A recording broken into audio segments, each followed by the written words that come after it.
Chapter 11. At the Window. I've already said that my storms of emotion have a trick of exhausting themselves. After a time, I discovered that I was cold and wet, and with little pools of water about me on the stair carpet. I got up, almost mechanically, went into the dining room and drank some whiskey, and then I was moved to change my clothes. After I had done that, I went up to my study, but why I did so, I do not know. The window of my study looks over the trees and the railway towards Horsell Common.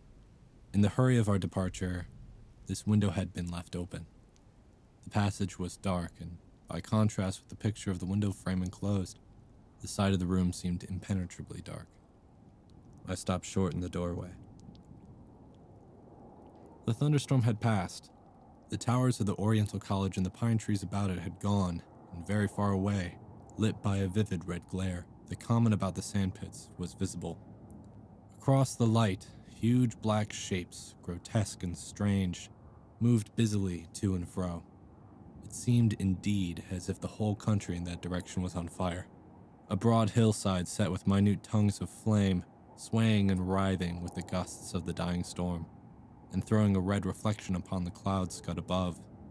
Every now and then, a haze of smoke from some nearer conflagration drove across the window and hid the Martian shapes.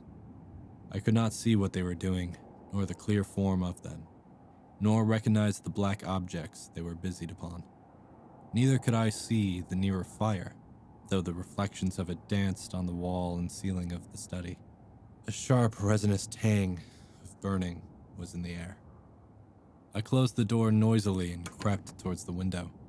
As I did so, the view opened out until, on the one hand, it reached the houses about Walking Station, and on the other to the charred and blackened pine woods of Byfleet. There was a light down below the hill, on the railway, near the arch, and several of the houses along the Maybury Road, and the streets near the station were glowing ruins. The light upon the railway puzzled me at first. There were a black heap and a vivid glare, and to the right of that, a row of yellow oblongs. Then I perceived this was a wrecked train, the foreparts smashed and on fire, the hinder carriages still upon the rails. Between these three main centers of light, the houses, the train, and the burning county toward Shobham, stretched irregular patches of dark country, broken here and there by intervals of dimly glowing and smoking ground. It was the strangest spectacle, that black expanse set with fire. It reminded me, more of anything else, of the potteries at night.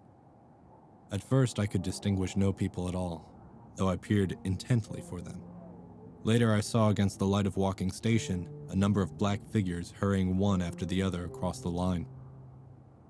And this was the little world in which I had been living securely for years, this fiery chaos. What had happened in the last 7 hours I still do not know, nor did I know, though I was beginning to guess. The relationship between these mechanical colossi and the sluggish lumps I had seen disgorged from the cylinder. With a queer feeling of impersonal interest, I turned my chair to the window, sat down and stared at the blackened country, and particularly at these three gigantic black things that were going to and fro in the glare about the sandpits. They seemed amazingly busy. I began to ask myself what they could be. Were they intelligent mechanisms? Such a thing I felt was impossible. Or did the Martians sit within each, ruling, directing, using, much as a man's brain sits and rules in his body? I began to compare the things to human machines, to ask myself for the first time in my life how an ironclad or steam engine would seem to an intelligent, lower animal. The storm had left the sky clear, and over the smoke of the burning land, the little fading pinpoint of Mars was dropping into the west, when a soldier came into my garden. I heard a slight scraping at the fence, and rousing myself from the lethargy that had fallen upon me, I looked down and saw him dimly, clambering over the palings. At the sight of another human being, my torpor passed, and I leaned out of the window eagerly. "Hist," said I, in a whisper. He stopped astride of the fence in doubt. Then he came over and across the lawn to the corner of the house. He bent down and stepped softly. "Who's there?" he said, also whispering, standing under the window and peering up.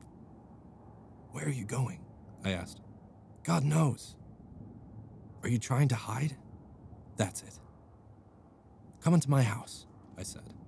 I went down, unfastened the door and let him in, and locked the door again. I could not see his face. He was hatless, and his coat was unbuttoned. My God, he said as I drew him in. What has happened? I asked. What hasn't? In the obscurity, I could see he made a gesture of despair. They wiped us out. Simply wiped us out. He repeated again and again. He followed me, almost mechanically, into the dining room. Take some whiskey, I said, pouring out a stiff dose. He drank it, then abruptly, he sat down before the table, put his head in his arms, and began to sob and weep, like a little boy, in a perfect passion of emotion, while I, with a curious forgetfulness of my own recent despair, stood beside him, wondering.